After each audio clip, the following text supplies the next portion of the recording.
Welcome friends. दोस्तों दिन हो गया आज का 8 जुलाई 2021 गुरुवार का, और बात करते हैं आज के सभी मुख्य समाचारों की तरफ। तो दोस्तों यहाँ पर सबसे पहली और बड़ी खबर आ रही है कि मोदी कैबिनेट विस्तार में 15 कैबिनेट मंत्री और 28 राज्य मंत्रियों ने ली शपथ। नरेंद्र मोदी सरकार ने लिया अभी बड़ा फैसला। जी हाँ, दरअसल आपको बता दें कि मोदी मंत्रिमंडल विस्तार में 15 कैबिनेट मंत्रियों ने और 28 राज्य मंत्रियों ने कल बुधवार को शपथ ले ली है। मतलब विस्तार में कुल 43 मंत्रियों ने शपथ ली है, जिसमें सर्बानंद सोनोवाल, नारायण राणे, विजेंद्र कुमार और साथ ही ज्योतिरादित्य सिंधिया सहित रामचंद्र प्रसाद सिंह, इन सभी को दोस्तों यहाँ पर मंत्रिमंडल में जगह दी गई है। और यहाँ पर आपको बता दें दोस्तों कि हर्षवर्धन, निशांक और गंगवार सहित 11 मंत्रियों की मोदी सरकार की कैबिनेट से छुट्टी कर दी गई है, उनका इस्तीफा ले लिया गया है। और इसी के साथ आपको बता दें नरेंद्र मोदी सरकार के इस नए मंत्रिमंडल में 7 नई महिला मंत्रियों को दोस्तों यहाँ पर जगह दी गई है। मतलब 7 महिलाओं को मंत्री पद दिया गया है। चलिए इसी के साथ अगली खबर आ रही है। मोदी सरकार के इस आदेश के बाद अब आप भी सस्ते दाम में ले सकते हैं सरकारी बंजर पड़ी जमीन। इस तरह से कर सकते हैं आवेदन। जी हाँ, दरअसल दोस्तों देश की कई राज्य सरकारें अब बंजर जमीनों को लीज पर देना शुरू कर दिया है, और गुजरात पहला राज्य है जिसने एक कदम उठाया था। और उसके बाद मध्य प्रदेश, उत्तर प्रदेश, बिहार, हिमाचल प्रदेश और असम जैसे राज्यों ने भी यह फैसला लागू कर दिया है। दरअसल क्या है कि पिछले साल नरेंद्र मोदी सरकार ने दोस्तों एक आदेश जारी किया था कि सभी राज्यों में जो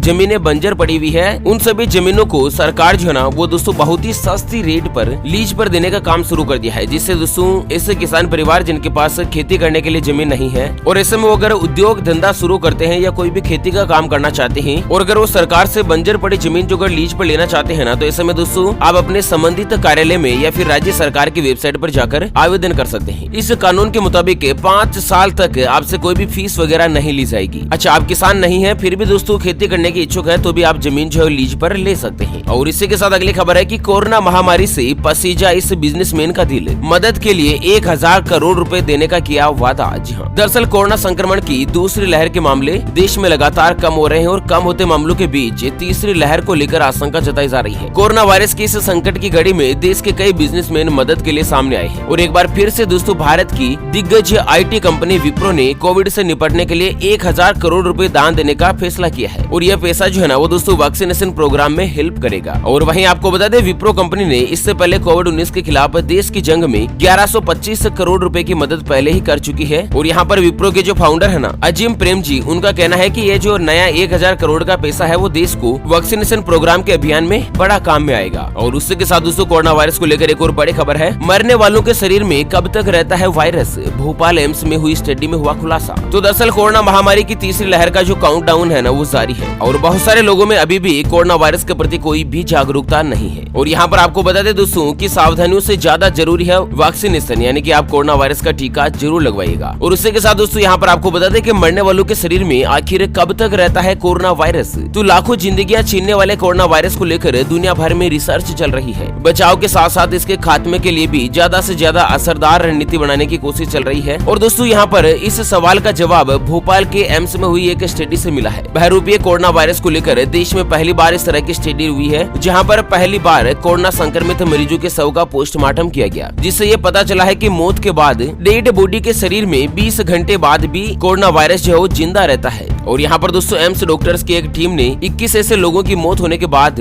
उनके शरीर का पोस्टमार्टम किया, जिसमें पता चला कि मौत के 20 घंटे बाद भी शरीर में कोरोना वायरस मिलने की पुष्टि हुई है। मतलब फेफड़ों के बाद कोरोना का सबसे ज्यादा संक्रमण जो है ना वो मरीजों के ब्रेन में देखने को मिला है। और इसी के साथ अगली बड़ी खुशखबरी है कि राज्य सरकार दे रही है 10 लाख रुपए की आर्थिक मदद। जानते हैं आपको कैसे मिलेगा लाभ। जी हाँ, दरअसल राज्य सरकार ने दलित जनता के लिए खास स्कीम निकाली है, और इसके तहत ग्राहकों को 10-10 लाख रुपए की आर्थिक मदद दी जाएगी। यहाँ पर आपको बता दें तेलंगाना सरकार ने एक बड़ी पहल करते हुए दलित परिवारों का चयन किया और उनके विकास के लिए 10 लाख रुपए की आर्थिक मदद देने का फैसला किया। दरअसल तेलंगाना के मुख्यमंत्री की ओर से दी गई जानकारी के मुताबिक इस योजना की शुरुआत में राज्य की 119 विधानसभा सीटों से हर विधानसभा सीट से 100 दलित परिवारों का चुनाव किया जाएगा। मतलब कि पूरे तेलंगाना राज्य में 11,900 ऐसे दलित परिवारों के बैंक खातों में 10-10 लाख रुपए की राशि जो है ना वो दोस्तों राज्य सरकार के द्वारा ट्रांसफर की जाएगी, जिससे कि दलित परिवार के जीवन स्तर में कुछ हल्का सा सुधार हो सके। और इसी के साथ दोस्तों अगली खबर आ रही है। चाइना के हैकर्स ने KYC अपडेट के बहाने यूजर्स को किया टारगेट। व्हाट्सएप पर 50 लाख के फ्री गिफ्ट का दे रहे हैं लालच। तो दोस्तों चाइना के हैकर्स जो है ना वो अब भारतीय स्टेट बैंक के ग्राहकों का टारगेट कर रहे हैं, और ये फिशिंग स्कीम के साथ SBI ग्राहकों को मैसेज भेज रहे हैं कि आपने अभी तक भी KYC नहीं करवाई है, आप बैंक में KYC करवा लीजिएगा, नहीं तो आपका बैंक खाता बंद हो जाएगा, ATM बंद हो जाएगा वगैरह वगैरह। और साथ ही दोस्तों कई हैकर्स तो ऐसे हैं जो कि स्मार्टफोन पर मैसेज भेजते हैं कि आपने 50 लाख रुपए तक की लॉटरी जीत ली है और यहाँ पर आपको फ्री में गिफ्ट देने जा रहा है SBI बैंक,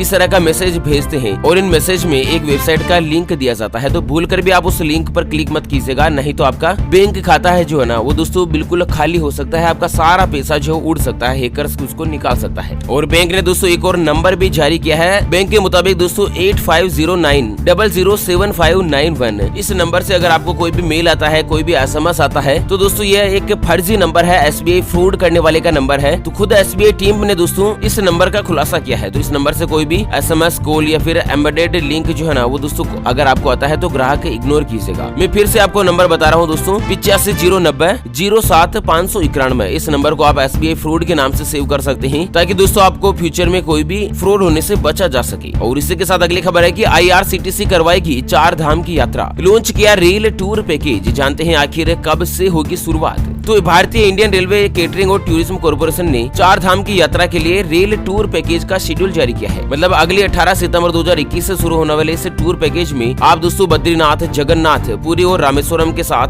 द्वारकाधीश की यात्रा जो है प्रमुख रूप से शामिल की गई है। ये टूर पैकेज कुल 15 रात और 16 दिन का होगा। और साथ ही आपको बता दें इस ट्रेन में कुल 156 सीट की व्यवस्था की गई है, जिसमें अलग अलग कैटेगरीज की सीटें हैं। तो अगर आप भी ट्रेन में दोस्तों 4 धाम की यात्रा की प्लानिंग कर रहे हैं तो आपके लिए बड़ा शानदार ऑप्शन जो है यहाँ पर देखा जा रहा है। और इसी के साथ दोस्तों अगली खबर आ रही है कि होटल में बिना टीका वाला नहीं होगा कोई भी वेटर। खाद्य सुरक्षा विभाग की नई गाइडलाइंस जारी, यानी कि वैक्सीनेशन सर्टिफिकेट वाला ही कर पाएगा होटल में काम। तो यहाँ पर आपको बता दें सरकार ने होटल रेस्टोरेंट को लेकर अनलॉक 4 में कुछ छूट दी गई थी और शर्त के साथ रेस्टोरेंट खोले जा रहे हैं। ऐसा में दोस्तों संक्रमण का खतरा कम करने के लिए खाद्य सुरक्षा विभाग ने एक नया आदेश जारी किया है, जिसमें दोस्तों किसी भी होटल का कोई भी वेटर, कुक या फिर होटल रेस्टोरेंट में काम करने वाला ऐसा व्यक्ति जो कि डायरेक्ट या इनडायरेक्टली रूप से सर्विस देता है उसको कोरोना वायरस की वैक्सीन लगवाना जरूरी है। अगर वैक्सीन नहीं लगवाता है तो होटल में काम नहीं कर पाएगा। और इसी के साथ दोस्तों गोवा से अगली खबर है कि कोरोना में आजीविका से हाथ धोने वाले मजदूरों को मिलेगी 5-5 हजार रूपए की सहायता। राज्य सरकार ने इस योजना को दे दी मंजूरी। तो दरअसल गोवा मंत्रिमंडल ने कल बुधवार को असंगठित क्षेत्र के ऐसे सभी लेबर को आर्थिक सहायता देने का फैसला किया है, यानी कि 5-5 हजार रूपए की एकमुश्त राशि देने की घोषणा करी है, जिसमें कौन कौन शामिल होंगे? ऑटो रिक्शा चालक, टैक्सी ऑपरेटर या फिर विभिन्न पंचायतों में संविदा कर्मचारी जिनकी नौकरी चली गई थी, जिनका रोजगार चला गया था, या फिर कोरोना काल में ऐसे प्रवासी मजदूर जो कि दूसरे राज्यों से अपने घर पर आए हैं, उन सभी को 5-5 हजार रूपए की सहायता राशि जो है ना वो गोवा सरकार के द्वारा देने का फैसला किया है। और इसी के साथ अगली खबर है कि अस्पताल खर्चों की टेंशन हुई खत्म, भर्ती होते ही मिलेंगे 1 लाख रुपए, सिर्फ 1 घंटे में खाते में आएगी रकम। आपको बता दें दोस्तों अगर आप सरकारी नौकरी करते हैं या प्राइवेट नौकरी करते हैं और आपकी नौकरी में आपके PF का पैसा कटता है तो दोस्तों यहाँ पर आपको बता दें कि कोरोना महामारी के इस संकट के दौर में अगर आपको मेडिकल इमरजेंसी की हालत में अगर अचानक पैसों की जरूरत पड़े तो आप क्या करोगे? तो इसी समस्या के समाधान के लिए PF डिपार्टमेंट ने एक नई शुरुआत करी है, जिसमें अस्पताल में भर्ती होते ही आपको 1 लाख रुपए जो है ना वो दोस्तों तुरंत रूप से एडवांस डिपार्टमेंट ने देने का फैसला किया है। मतलब दोस्तों मेडिकल इमरजेंसी के तहत अगर आप किसी भी हॉस्पिटल में भर्ती होते हैं तो 1 लाख रुपए जो है ना वो दोस्तों PF डिपार्टमेंट आपको मेडिकल एडवांस के तौर पर तुरंत प्रभाव से दे देगा। ध्यान रखिएगा किसी भी तरह की जानलेवा बीमारी के इलाज के लिए ही यह पैसा दिया जाएगा, अदरवाइज नहीं दिया जाएगा, है ना। और इसी के साथ दोस्तों अगली खबर आ रही है, पेट्रोल और डीजल कम देने पर पेट्रोलियम मंत्रालय हुआ सख्त, अब रद्द हो सकता है पेट्रोल पंप का लाइसेंस। तो दरअसल देश में पेट्रोल और डीजल की जो कीमत है ना उसमें आग लगी हुई है। पेट्रोल पंप संचालकों से आम जनता बेहाल है। और आपको बता दें कि राजधानी दिल्ली सहित देश के कई हिस्सों में पेट्रोल की कीमत 1 लीटर का 100 रुपया भाव को भी पार कर चुकी है। दोस्तों भारत देश के कई राज्यों में 100 रुपए प्रति लीटर से महंगा हो चुका है पेट्रोल। और यहाँ पर पेट्रोल पंप संचालकों की मनमानी की शिकायत पर ग्राहक जो है वो परेशान रहते हैं, तो इसको लेकर सरकार तुरंत